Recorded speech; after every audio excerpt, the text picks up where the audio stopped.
Igenekerezo rya 20 z'ukwezi kwa gatanu no munsi udasanzwe na cyane ku gihugu cy'u Burundi kuko nibwo tuzoronka indongozi izoshobora kurongora igihugu imyaka indwi bitandukanye n'indi myaka kuko bahora batora indongozi itwara igihugu imyaka 5 hanyuma bagasubira kugira amatora ariko rero ubu ni yindi ntambwe kuko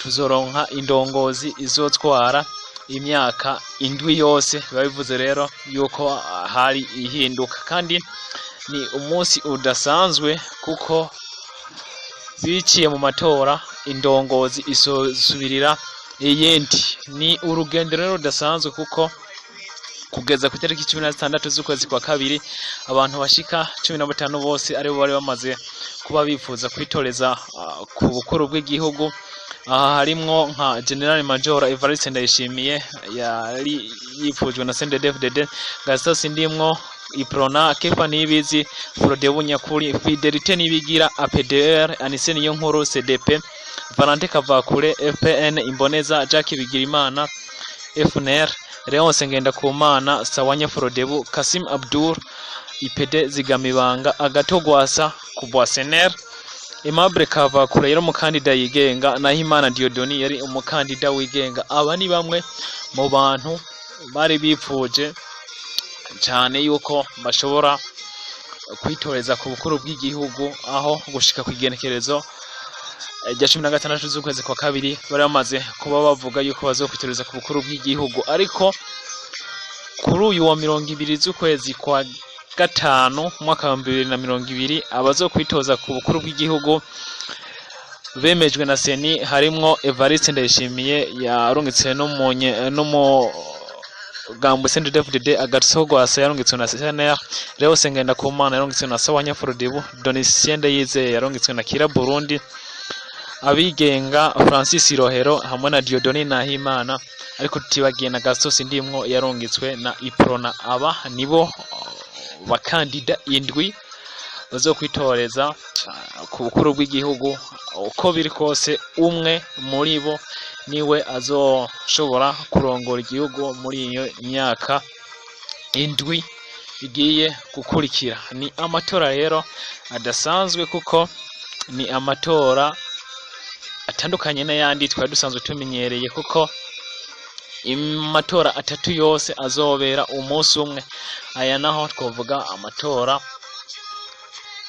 yo gutora indongozi zoyobora igihugu hamwe n'abajenama b'amakomine hamwe n'abashinga mateka murumva rero ko ari ibintu bidasanzwe kandi bishobora ari byo mutima w'igihugu canke bigize igihugu reka rero tugende umwe wese ku migambi yagiye ashira imbere kugira ngo azoshobore gushika ko muri kino kiringo cyo kuyobora igihugu muri imyaka indwi kuri buri umukandida duhereye kuri nimero 1 sanzwe ari kuri nomero 1 nawe ne Evariste Ndayishimiye yitoreza kuba umukuru w'igihugu ari mu bahagwa amahirwe menshi yo kubayobora kino gihugu yarasanzwe yo mu nyamabanga mukuru w'umugambwe afise inomero 1 ku ikarata yitora yashize imbere no mugambwe CNDD-FDD mu ikoraniro kaminuza yabereye igitega kwa 26 z'ukwezi kwa 2 mwaka wa 2020 imigembe afitiye rero u Burundi ni gukomeza inzego z'umutekano no kwivuna abansi gukomeza igisata cy'ubutungane intwaro ibereye imibereho y'abanyagihugu n'ibijanye n'amagara y'abantu gutegekaniriza kazoza abene gihugu indero kugwanya ubushomeri uburaro bwiza imico kama n'inkino kuvyerekeye ubutunzi naho afise imigambi yihariye ishimikiye ku burimyi n'ubworozi utari n'agataka ubudandaji ingenzi n'amahinguriro kunguruza abantu n'ibintu gukomeza imigenderanire gufashanya hamwe n'amakungu ndetse avuga ko azobashigikiye kuzuzanya no gutsimbataza umwumvikano hagati ya Burundi n'amashirahamwe atandukanye ibi byose azobikora afatanije n'imboneza yamaho Perezida Pierre Nkurunziza uyu rero akaba ari kuri nimero 1 ku ikarata yitora azoba ku itariki 20 z'ukwezi kwa gatanu. Tugiye ku yundi nawe akaba ari Gaso Sindimwo, nawe shizwe imbere n'umugambo iprona. Nuko uyu imbere yuko tujako nuko uyu mukandida Evariste Ndayishimiye asanzwe avuka mu ntara ya Gitega. Tugiye rero kuri Gaso Sindimwo asanzwe ari kuri nomero 8 ku ikarata yitora, se niyahe migambi we nawe ashira imbere. Uyu Gaso Sindimwo asanzwe ari mvukira y'intara ya Bujumbura, akaba yarasanzwe ari icegera ca mbere c'umukuru w'igihugu kuva ku wa 20 z'ukwezi k'umunani mwaka wa 2015 gushika kuno munsi. Akaba azoseruka rero umugambwe iprona.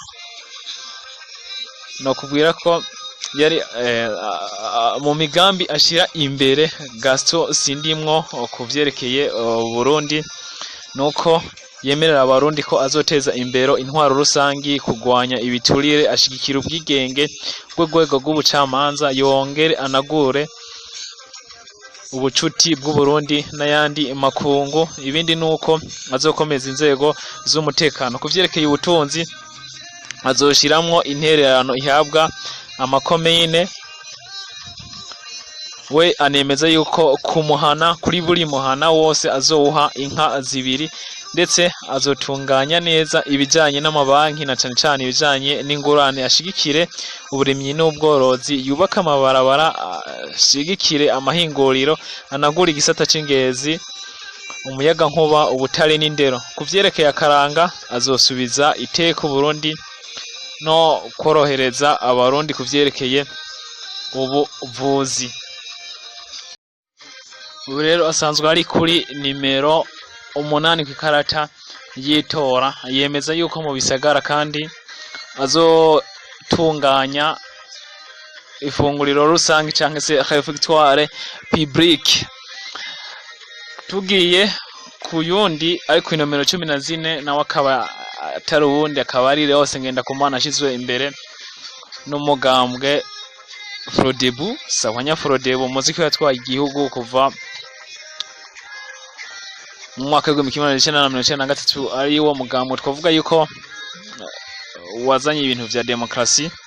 Uwo yavukiye Bujumbura mu mwaka wa 1954, yarigeze kuba umukuru w'inama nshingamateka kuri Ndadaye. Ari ni mu bashinze umugambwe wa Sahwanya Afrodebo. Imigambi yiwe ishimikiye kugarukana imigenderanire myiza hagati y'u Burundi n'amakungu, mu gukuraho icuka kibi kihari. Azogwanya ubushomeri n'ubukene, azokomeza igisata c'amagara y'abantu, indero y'abanyeshuri n'agateka k'abarezi. Yemeza ko azogarukana abarundi bose bavyifuza bahunze igihugu cabo be no kugarukira n'iteka n'iterambere ry'umukenyezi. Yemeza ko amategeko yose yatowe aho nyanga agateka k'umunyagihugu azosubirwamwo. Iyo niyo migambi Leose Ngendakumana umukandida wa Sahwanya Frodebu ashira imbere, ndetse akaba nasanzwe ari kuri nimero 14 ku ikarata yitora. Uyu ndi umukandida ari kuri nimero 16 ku ikarata yitora ni umukandida Nahimana Dieudonné, asanzwe ari umukandida yigenga ku bukuru bw'igihugu. Nawe yavukiye Igasogwe Imuyinga mu mwaka wa 1974. Uyu nawe yanarongoye ishirahamwe New Generation gushika mu mwaka wa 2019. Ari mu batanguje ndetse yanarongoye amashirahamwe y'ugwaruka rukunda ibikorwa. Imigambi yiwe ishimikiye ku gusubiza agaciro ubuzima bwa zina mu Burundi, atanya gupfa atanya gukira. Azoharanira iteka n'itekane kuri bose, azoha agaciro imico kama, anafashe umurundi wese kuba ahameze neza. Azotunganya ibijanye n'amagara meza, atunganya ibijanye n'indero mu mashuri. Azoha ikibanza ca mbere ugwaruka. Azoteza imbere uburimyi n'ubworozi, yoreze abagwiza tunga, abashinga migambi, ndetse anatunganya igisata c'ingenzi. azokubahiriza iteka n'ubwigenge bw'igihugu cy'u Burundi. Uyu rero nawe ari kuri nimero 16 ku ikarata y'itora, akaba ari umukandida yigenga mu bukuru bw'igihugu. Uyu ndi mukandida yigenga ari kuri nimero 22, nawe akaba atari ubundi, akaba ari Francis Rohero, yavutse i Bujumbura muri komine Mukaza, birumvikana nyine ni muri zone Rohero, mu mwaka w'igihumbi kimwe magana cyenda mirongo irindwi na gatandatu. Niwe akiri muto mu bazo kwitoza mu bukuru bw'igihugu, ndetse yanashinze na Mouvement Orange. Yarasanzwe ari mu mugambwe wa CNDD-FDD, afise imigambi yo gukomeza intwaro ibereye abicishije mu gutunganya gushasha ubutegetsi, gukomeza inzego z'umutekano no kuzironsa ivyo zikeneye, gutunganya igisata c'ubutungane, korohereza ibinyamakuru kugira bakore mu mwidegemvyo, gukomeza imigenderanire myiza n'amakungu, gutunganya no guhasha abanyamategeko, aho avuga ko azokongera guhindura ibwirizo shingiro kugira ngo habe iyo roherezwa rya bose, azogwiza umwimbu no gukomeza ubutunzi bw'igihugu, na cyane ikigega c'uburimyi n'ubworozi, ubudandaji. Azokomeza kandi imico kama, indero, amagara y'abantu hamwe n'ibijanye no gutumatumanako amakuru ndetse no kwiyunguruza. Uyu akaba ari umukandida yigenga Francis Rohero, azokwitoreza ku bukuru bw'igihugu. Mwumvise yuko yanashinze na Mouvement Orange, ndetse yarasanzwe ari no mu mugambwe wa CNDD-FDD, ariko ubu akaba azokwitoreza mu bukuru bw'igihugu. Ku nomero 23 hari Agatogwasa, uyu azoserukira umugambwe wa CNL, yahoze ari ndongozi ya FNL, ubwo uno mugambwe waza guhabwa Jacques Bigimana. Yaje gushinga rero uwiwe kuwa 14 z'ukwezi kwa kabiri umwaka wa 2019, akaba ariho wemezwa ku mugaragaro. Yavutse 1964, avukira Ingozi Ikiremba, afise imigambi Burundi n'abarundi nawe itari mike. Akaba rero ari sanzwe ari kuri nimero 23 mu bijanye kwikarata yitora. Rwasta rero ashira imbere imigambi y'uburimyi n'ubworozi, kunagura indero n'amashuri yaba mato mato canka yisumbuye na kaminuza, aho azokuraho icitwa Preborus. Azogarukana uburaro mu mashure yisumbuye, azonagura ibisata vy'ubuvuzi n'amagara y'abantu, gutunganya ibisata n'uburaro, amasoko ntanganguvu, ubutare n'agataka, kunguruza no kunguruza ivyo bijanye no kwiyunguruza n'ibintu vy'ubutunzi, bidukikije no kwitaho gukomeza inzego z'umutekano. Uyu amenyesha kandi ko azonagura imigenderanire y'abarundi n'amakungu. Uyu nawe ari mu bakandida twavuga ko baroswa canke bafise amahirwe menshi yo kwitoreza yo kuba umukuru w'igihugu, nubwo igenekerezo rya 20 ryo rizoca urubanza. Umwe mu bakandida ariko nomero 40 nawe suyundi ni Domitien Ndarizeye. Uyu nawe yavukiye mu Kayanza mu mwaka wa 1953. Uyu yigeze kuba ari mu mugambwe wa Sahwanya Frodebu, aho yabaye icegera c'umukuru w'igihugu mu ntwaro afata kibanza kuva ku itariki ya mbere z'ukwezi kwa 11 mwaka wa 2001 kugeza ku itariki 30 z'ukwezi kwa 4 mwaka wa 2003. Aho niho yarahiriye kuba umukuru w'igihugu kuva itariki 30 z'ukwezi kwa 4 2003 gushika ku itariki 26 z'ukwezi kwa 8 2005, aho yaciye abisikanya na Petero Nkurunziza biciye mu matora.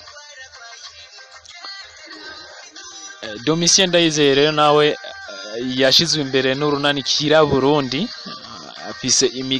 afite imigambi Uburundi yo kuzoteza imbere uburimyi n'ubworozi, guhimiriza ugwaruka gukora utwabo, gusubiramwo ibijanye n'itunganwa ry'amakori, kugwiza amasoko ntangaguvu, guteza imbere ibisata bito bito. Mu mibano azosubiramwo inyigisho z'ibijanye n'imishahara, kugwiza ubuzi, gusubiramwo ivyo ubuvuzi ndetse muri politiki azosanganya intwaro azosagaza intwaro ibereye, azohagararira ubutungane bubereye, gukomeza ubuhinga bw'inzego z'umutekano no kunagura imigenderanire. Iyo niyo migambi Domitien Ndayizeye ashira imbere yuko azokorera Uburundi.